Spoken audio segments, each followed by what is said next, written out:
Hello everybody, and welcome back to another Lord of the Rings Battle for Middle-earth 2 speedrun.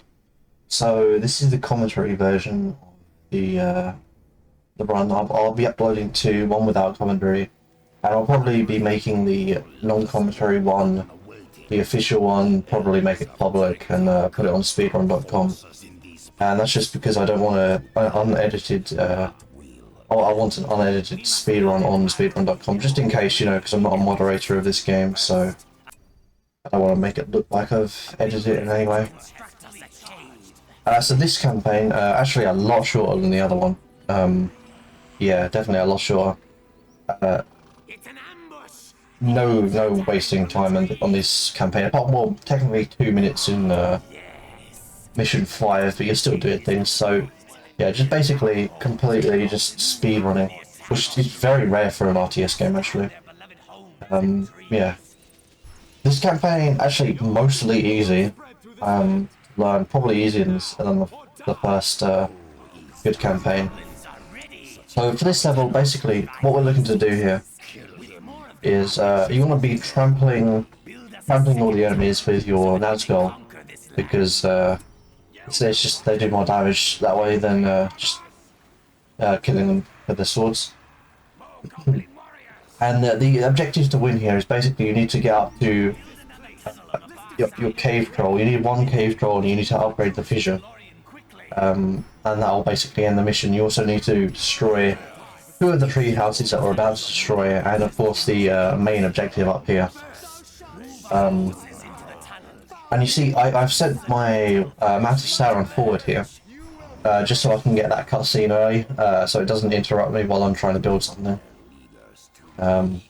Yeah, and obviously you want to make sure you're building, so we build our goblin cave straight away, goblins right after they're built.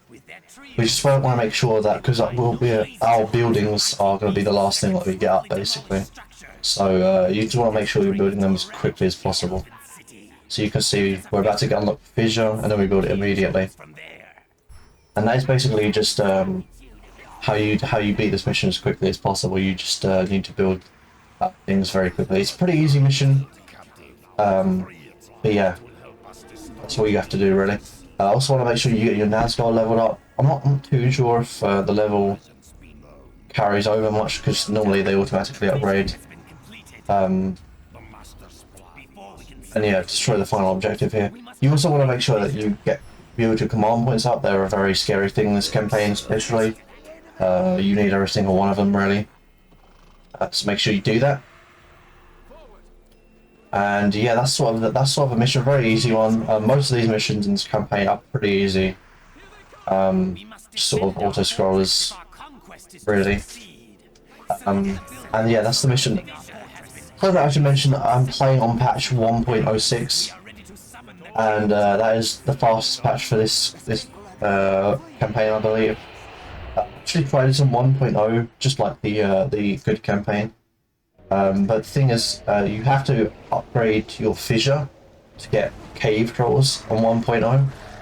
You don't have to do that on 1.6. That's actually a big deal for this mission, obviously, because I was researching the upgrade for the cave trolls, which you need to do to beat the mission, and I was getting a cave troll at the same time because I had 2 fissures up. And yeah, you can only do that on 1.06. That saves a little bit of time here. This also saves time in mission 4, where we build cave trolls, and I'm not sure anywhere else. So there are probably other reasons why we play on 1.06 this campaign that I don't know about, but yeah, I sort of stumbled upon that problem right away when I was practicing this, and I realised Maxu, who I'm obviously copying a lot in these campaigns, he was actually clearly using 1.06. And yeah, if you don't know, for these speedruns for Battle Middle-earth 2, you can use whatever patch you want. There's no official patch like there is for Battle for Middle-earth 1. And you can also use sort of the map mod sort of thing that we use, where we zoom out. Because if you haven't played Battle for Middle-earth 2 in 1.0 or 1.06, you're basically playing a first-person shooter with the camera. It's ridiculous. You can control each sort of one unit at a time. It's really sad, actually. But yeah, you are allowed to use the mod because, you know, Max used it, and I guess it's okay because all of his runs are on speedrun.com. So yeah, that's what I've done here, and I'll put both links to both how to install the game and the patch switcher, so you can switch between patches, and the link to how to use zoom out of camera. It's a very small just camera mod that you can just put into the game file. So yeah, pretty simple for that. So mission 2, another pretty easy one. What you want to do here is just get your boats out as quickly as possible so the enemy starts coming in, and we sort of know where the enemy boats are going to come in here. Yeah, so you sort of know all the positions. I don't think it matters too much for most of these how quickly you destroy them, because I think the boats always come in when they're supposed to come in, apart from the final wave. The final set of boats you need to kill as quickly as possible, because that actually starts the next cutscene of destroying these towers. So you can see here we've got 5 boats with us to destroy the enemy boats, and we're going to actually be building 2 more, and we're going to be sending them over to the towers that are about to come in. That's a 1 for each tower, and that's basically going to help us destroy these towers as soon as the battlefield expands, or whatever you call it. The map expands, and you can see the towers will be knocking them out as quickly as possible. And yeah, obviously that sends in your boats, your reinforcement boats, as quickly as possible. So that's what you're going to be doing here. I should probably mention how well did the previous mission go. Well, I got a 3:13, which is the fastest time I've gotten so far on that mission. It's pretty easy to reproduce that time, of course, because it's a very simple mission. That was 4 seconds faster than Max Hughes' run. And I also haven't mentioned, I actually got a run 8 seconds faster than this a day before I got this run. But sadly my OBS actually started recording like a second too late, and it seemed like the run would probably be invalid. Because yeah, I didn't capture when I pressed on the easy button to start the run, and that's sort of where the run sort of starts. Even though in-game time is the only thing that matters, I just felt like it might be invalid, so I just decided to redo the run. And this run overall was a little bit sloppier, but I did have pretty big time save in mission 3. So yeah, we'll get to that. And you can see here we took out all 3 of the towers very quickly. That was a very fast one. And we're going to go up here. We're going to capture that flag as quickly as possible, because we're going to be building bombardment ships here, and capturing this flag actually gives you about 5 grand, which is what you need to get another couple of them up. Something I should also mention, if you're trying to reproduce the run, is I upgraded my my attack ships up here, but I only upgraded 5 of them, but I still had enough money to be building bombardment ships constantly, and I upgraded them 5 of them with the attack damage power, and not the armor thing, and I left 2 of them up unupgraded, just so you can constantly be building bombardment ships when you have them unlocked. So that's kind of important, because yeah, bombardment ships here are basically going to be ending the mission. We all we have to just do here is destroy 3 fortresses, and that ends the mission. You can actually just do that with the bombardment ships. You also need to clear the beach as quite quickly as you can. Yeah, that's sort of what expands the battlefield again, and you can see the final fortress to take that out. So you can see here we're moving in. Obviously, just have your attack ships keep the enemy ships away from your bombardment ships, and we're taking out the first fortress. So here we're moving in, of course.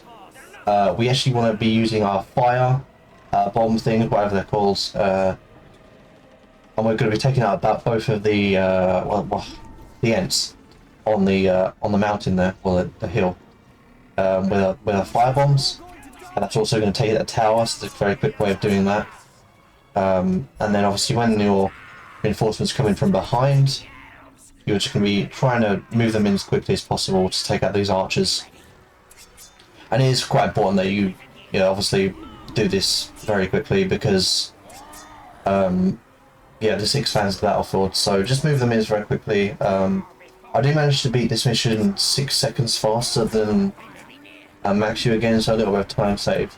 But again, this was actually 17 seconds slower than my other run. I got a 7:05 in my other run, which is really fast. And the reason I was actually able to do that is because I was able to one-shot the third fortress. So we're taking out the second one here with our bats, obviously for the vision. So that's sort of why we go bats early. And I was able to one-shot because you end up having 6 bombardment ships, but very often the bombardment ships miss their target, which means that normally you won't be able to one-shot the fortress with your first volley. But I actually do manage to one-shot it in my other run, which is what saves a lot of time. So the beach clear wasn't the fastest I've ever done, or was it again? It'd be faster in my other run. But here again, destroying this fortress is just slower. I'm sending my troops up just to make sure I've got all the command points I can possibly get for this mission, which I have. You can see they're not going up anymore. And that is the fortress down. 722, actually kind of a slow one for me. But yeah, still a good time, obviously. And yeah, that's probably my biggest time loss actually for these missions. But moving on to mission 3 here. And mission 3 is definitely the hardest mission in this campaign. It actually is the most luck-based mission out of all of them, really. You really can just sort of lose all of your time here. The game sort of decides how much time you're going to lose in mission 3, and yeah, it really sucks. I played mission 3 more than any other mission combined, I think. Just to sort of work with the RNG and see if I could make it less luck dependent. But the problem is obviously you're going into the Shire, you're fighting the Dunedain, and well, they suck basically because they are completely luck dependent on where they are, more or less completely luck dependent. They will they'll be in different positions every single time that you play this game. They'll show up in different places, and there's no way of 100% reproducing a time on this mission that is good, because you can just get fucked over. And another thing, if you don't eliminate every single Dunedain unit, you can't beat the mission. So you need to make sure you've killed every single one of them, which is a problem when one Dunedain unit survives and just decides, instead of going anywhere, attacking your base or attacking your units, or just looking for something that would literally just stand in a tree, and they will just sort of kill your run because they've just decided that they're invisible now and they can't be killed. That happens quite a lot. It actually does almost happen in this run. Well, I just don't know the Dunedain is there. I do manage to see it, but you see that in a minute. So here we send Gorgil ahead here to unlock these giants as quick as we can. We use the bats to get a vision on them as well. And yeah, so we're building a fortress, a tunnel, and a spider den. And what the tactic here, I've tried a lot of strategies for this mission. Again, I've played this a lot. But it does seem like the Max U strategy is the fastest strategy for this mission, and the most consistent, I should say. That is the one where you send both your giants down to the bottom there, and just start clearing the Dunedain out from there, while you send the rest of your forces upwards. And basically we're going to be building a Spider Riders. We're going to be taking up Spider Riders and getting them out. And it is, yeah, very important that you get them out quickly, because they basically help you clear the Dunedain out. And your other units they're not really able to do that alone, so you need to get the Spider Riders up. And it's not important that you kill the catapults, but it is important that you kill the Dunedain. And as you can see here, I almost missed the Dunedain there, but there was one obviously hiding in one guy left hiding in the trees. And I did manage to see it shoot one of my giants, which means I was able to go and send it over and kill the Dunedain. But if that hadn't happened, I would have just straight up Mr. Dunedain because I couldn't see anything there, and that would have just killed the run. And yeah, that's sort of the thing that you have to worry about here. And we do have, I think, 2 squads of Dunedain that have came into our base. That happens sometimes. And that's actually good because we can just sort of bait them with our builders into our fortress, and they will just die to the fortress. So that's a few less units that our giants have to kill here. And yeah, you can see most of the Dunedain will be at the top here. I think we got the spiders out relatively quickly. Obviously, make sure you keep building them. Sometimes you'll have too many command points to build the spiders, but obviously you need to make sure that some of your units at the top here die, so that you can get the spiders out quickly. And I sort of go through a strat here where I take out the seat of power at the top here while I'm waiting for my spiders, and just sort of hold off the Dunedain because I know I'm not going to be able to kill them alone. And yeah, a bunch more Dunedain will just come through the hill here, come through the back, and you can see I've taken out both the other seats of power with my giants here, and the spider riders come in, take out these Dunedain here, finish them off. And yeah, my final giant at the bottom there will take out the last 2 units that are normally down at the bottom there. So they should be taking them out. And we just get this last Dunedain here. And we got all the seats of power already, and there you go, that's Dunedain. And that was a pretty fast clear. That was a pretty fast one.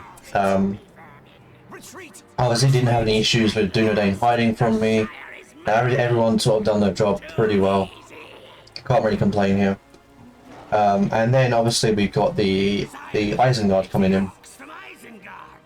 So we leave a giant down here. For one reason is because we don't get a little cutscene. If you're close enough to the enemies, you don't get the cutscene where your camera gets taken away. Also, this giant will actually distract the enemy units while Wormtongue will run through here, as you can see there. And that's important because killing Wormtongue is literally the only thing you need to do to win this fight here. And we get a really nice fight here where all of my units sort of just dogpile Wormtongue, and they don't normally do that.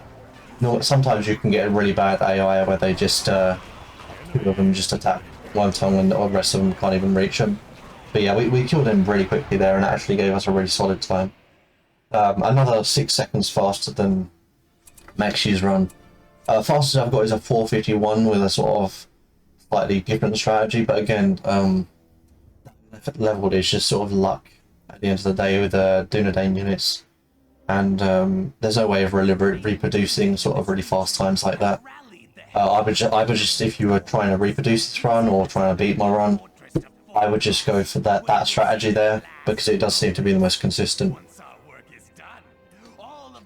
Yeah, and that was a fast one, 23 seconds faster than my previous run. That was obviously probably invalid. So yeah, pretty happy with that one, that time there. And as you can see, I did mission 4 though. This is where I have a massive time saver with Maxu. I actually have a completely different strategy that he doesn't use. He doesn't realise there's a thing that you can do. So we use our bats, of course, to get vision, and we're sending our units in. And what he obviously didn't know that you could do for this mission, or anyone that didn't know you could do for this mission, you can send those warriors in and take out the main objective at the back, which is cool. But they still have the siege hammer, whatever it's called, the hammer thing, the super weapon. They still have the super weapon at the top right here, but you can actually take that out too with these guys, which obviously no one has realised because no one has done this strategy. Normally you would send those guys in to take out some of the structures in the first base, just to help clear them out faster. And then you'd basically be building spider riders and trolls to take out the gate, and then you send spider riders ahead to the back and take out the last structures. But with this strategy, we've just completely cleared everything we need to clear out at the back, obviously the super weapon and the main structure. So that all that leaves is the last 4 buildings in the front, in the first section of their base, that we need to destroy. So you can see we've bought 4 fissures, and we've got our first 2 trolls out. This gate in the middle has the least health. The walls have a lot more health, so you want to go for the gate here. and you can actually send your goblins in to distract some of these catapults, which will reduce the amount of damage your cave trolls will take, which is quite nice. You want to keep your spider riders quite close to the front here, and I make a little bit of a mistake where I actually accidentally move the trolls away from the gate. That's not too bad though. And we got our second 2 cave trolls coming in. There goes the gate. So what I do here is I send my spider riders over to the right because it's the furthest away. The spider riders are obviously the fastest. And I send 2 of my cave trolls, the ones that are in the front, to the left archery base thing, what it's called, the archery thing. And I send the other 4 to the other one. And basically you just want to get your spider riders on the structures there, and that is the mission. Yeah, really fast one. Obviously a strategy that I actually came up with, probably the only one in this campaign where I came up with a very different strategy that is over a minute faster than Maxu's run. That is most of my time saved there. And actually the reason I'm able to get a sub 40 RTA or a sub 35 in-game time, neither of those have been done before. Weirdly, I actually think my RTA, like full game run, is like 50 seconds slower than Maxu or something. And I actually don't even know why that is. Obviously Maxu is probably able to skip like a cutscene or 2, which I'm not able to skip, and I don't know why that is either. Luckily RTA doesn't actually matter. It's in-game time that we measure, and the in-game time always seems to match up. So yeah, 3:29 there.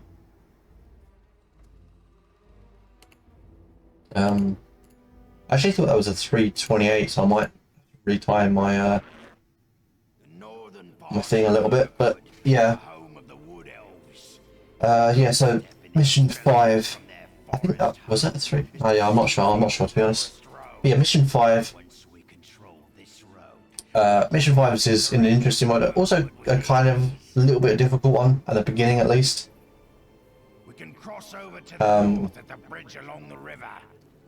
Yeah, so what you're going to be waiting on here is your builders. So we're going to be building 2 more builders straight away, and then we're going to be moving our units forward. So what I like to do here is the same thing Maxu does, is he puts the Nazgul on a hotkey, Shelob on hotkey, and then the rest of your units on hotkey. We also want to be getting the archery tower as well as the, I don't know, I think they call it devastation there, which obviously brings down trees and gives you resources. So we're going to be getting both of them here.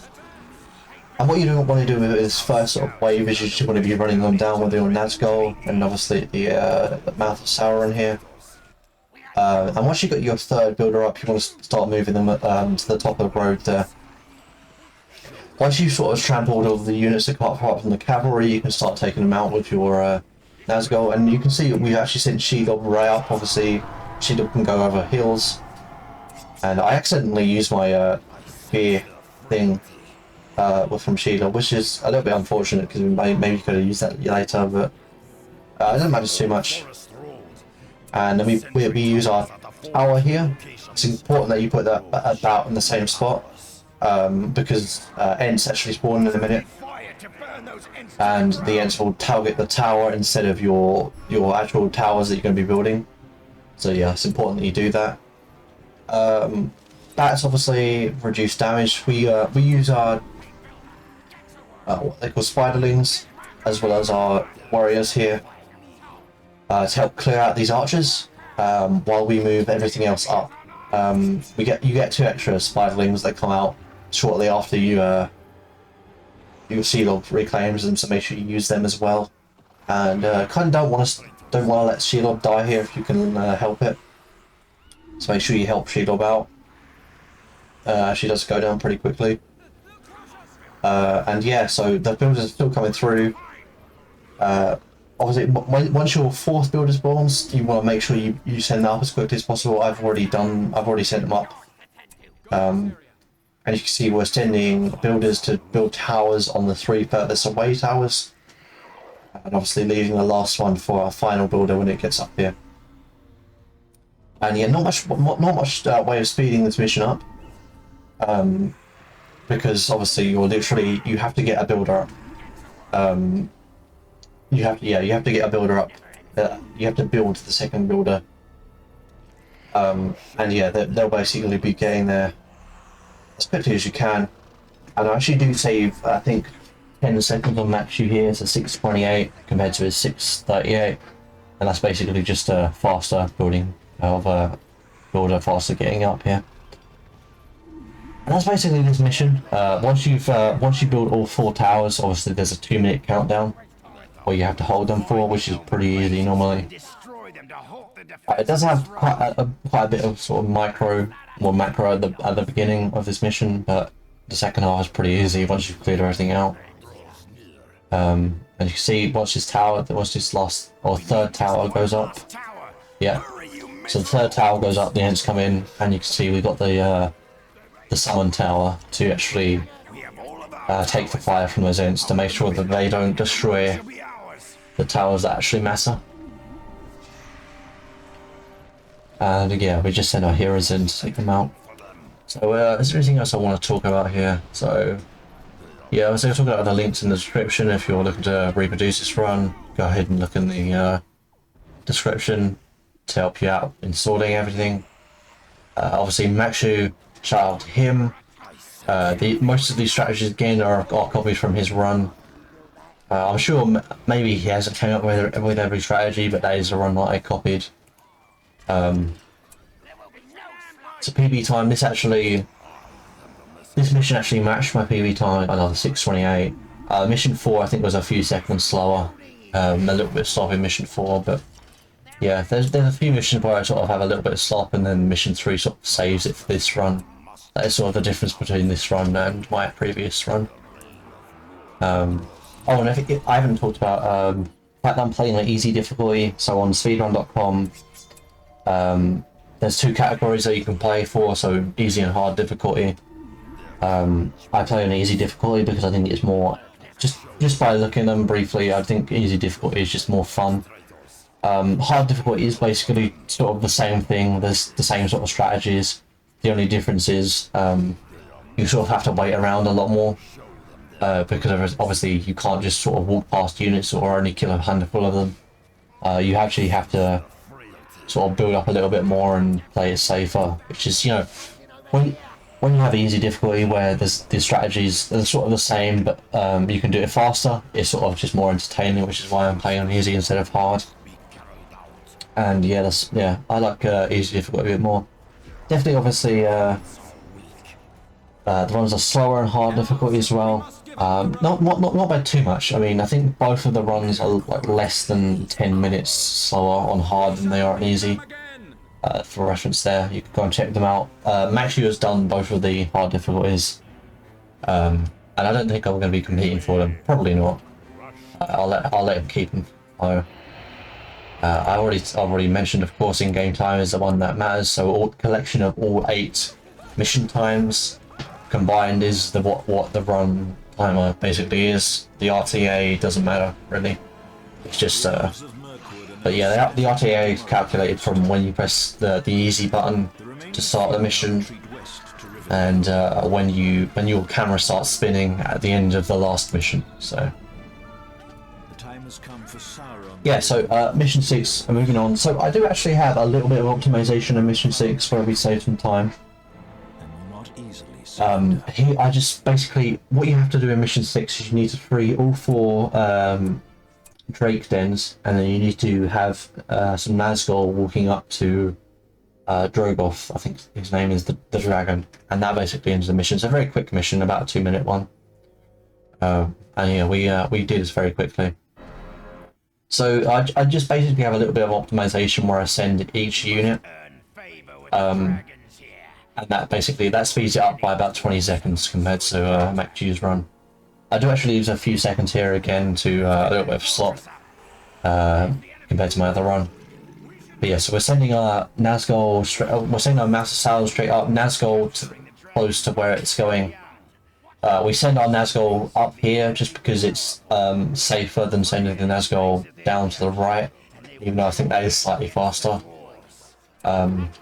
And then yeah, so our Master Sauron is going up to the top left, and we're going to be sending, we're spawning in units here to take this gate out, and then we're going to be sending in our.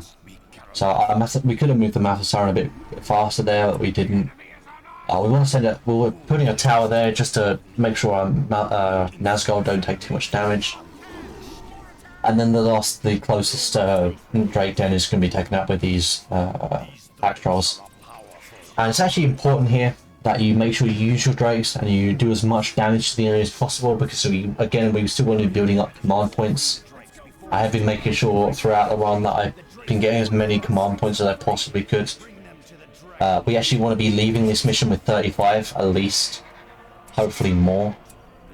As you can see, as soon as the battlefield expands, we send our Nazgul straight up to the Dragon Den, and that ended up being about 20 seconds faster. And again, still moving on units, still using them to attack, do as much damage as you can. Well, we are camera taken away. I think the command points do keep going up for a little bit after this cutscene starts to play. As long as you're still in the game, I think your enemies keep fighting, your units keep fighting normally. And yeah, fast mission. But if you thought that one was sort of like cheesed, sort of too fast, well, I'm guessing you haven't seen mission 7 yet, and that is I do have a video up mission 7 on this channel. It is kind of a joke, and this is why we've sort of been saving up our command points, and why we need 35 at the end of this mission. Yeah, I'm not going to say anything. I'm just going to let you watch, and yeah, it's a very I can't believe no one thought of it. For mission 7 especially. So again, a lot of unskippable cutscenes in this campaign. I feel like Max, you can actually skip more than me, but I don't know. Maybe you can, maybe you can't. The time has come for dragons to fight for Sauron.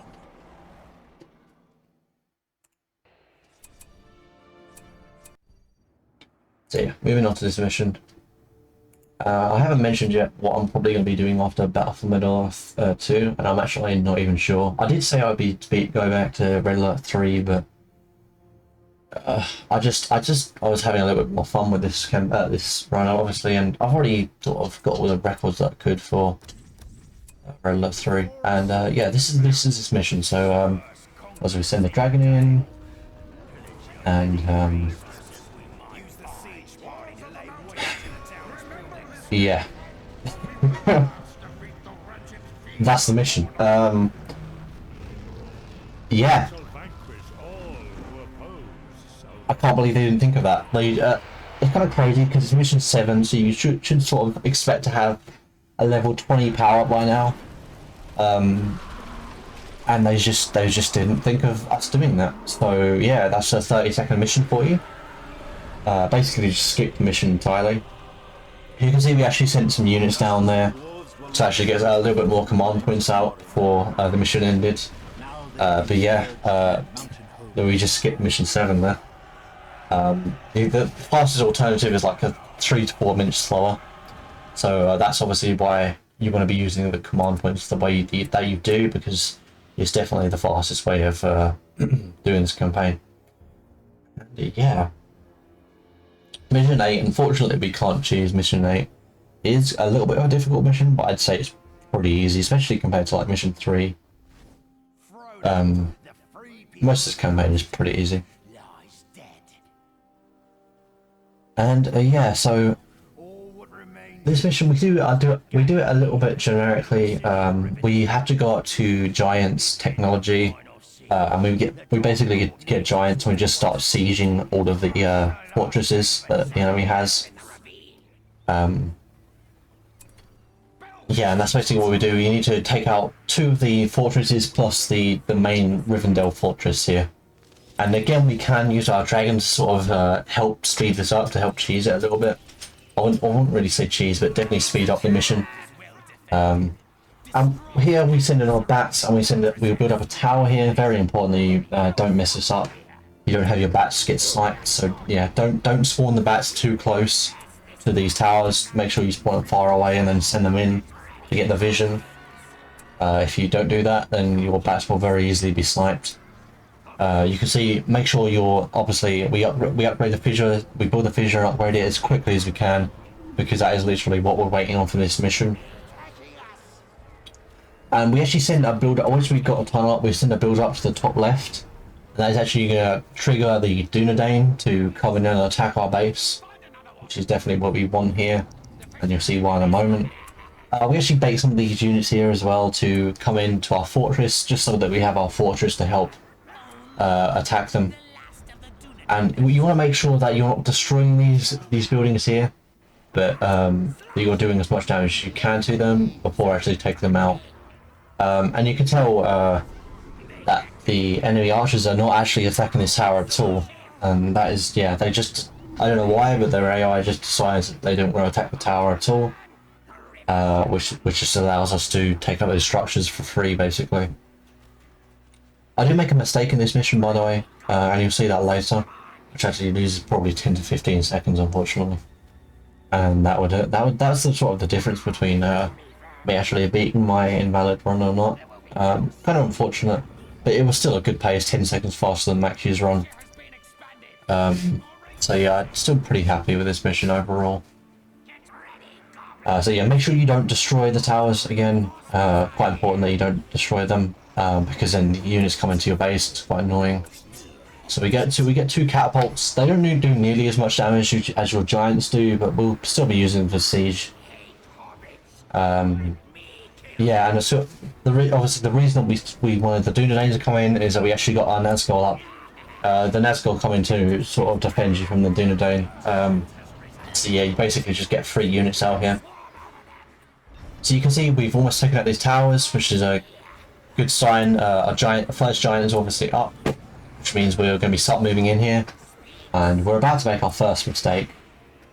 What you want to be doing here is basically taking out these towers all at the same time, and you're going to be spawning in extra units. Obviously, your I don't know what they're called, but the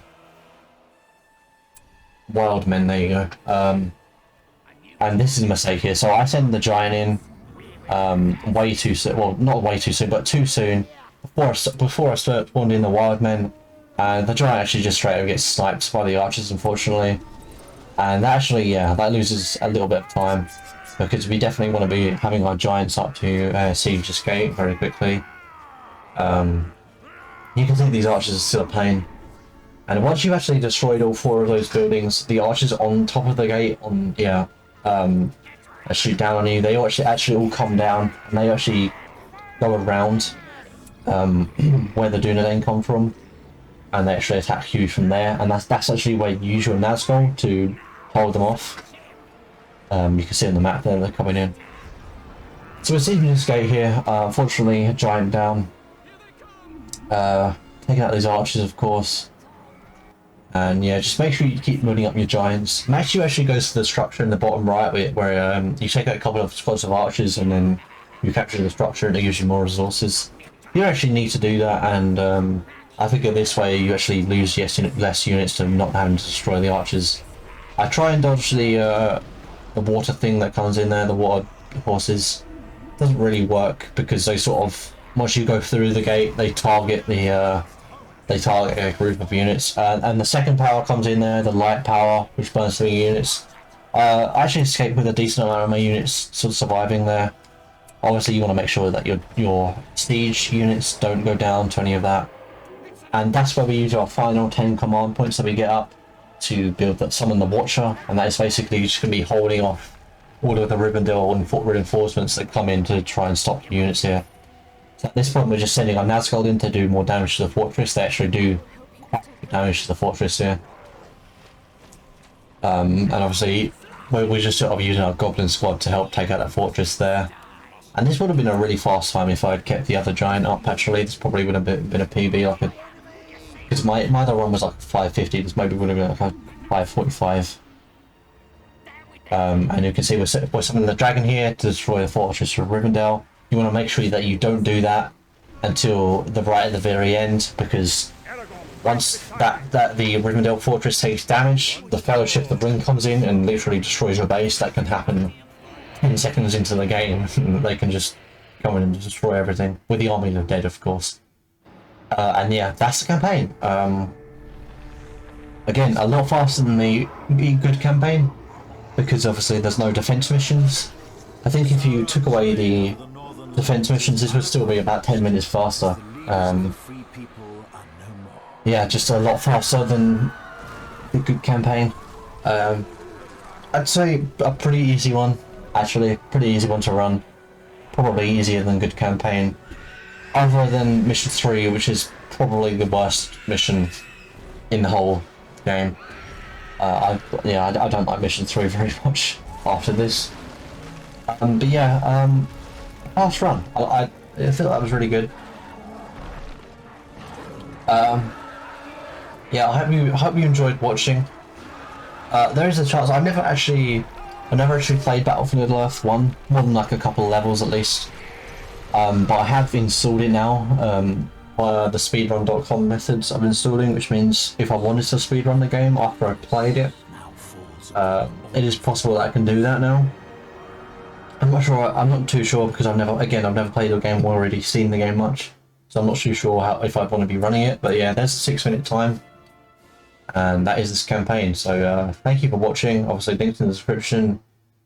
Please make sure you like, comment, and subscribe. It really shows me that some people actually enjoy watching these, and I can actually bother or doing the commentary runs and everything. But yeah, thank you for watching, and I'll see you in the next video, whatever that might be. Maybe it'll be regular, maybe it's StarCraft, maybe it'll be Battlefield Earth 1, or a completely different game. So yeah, see you.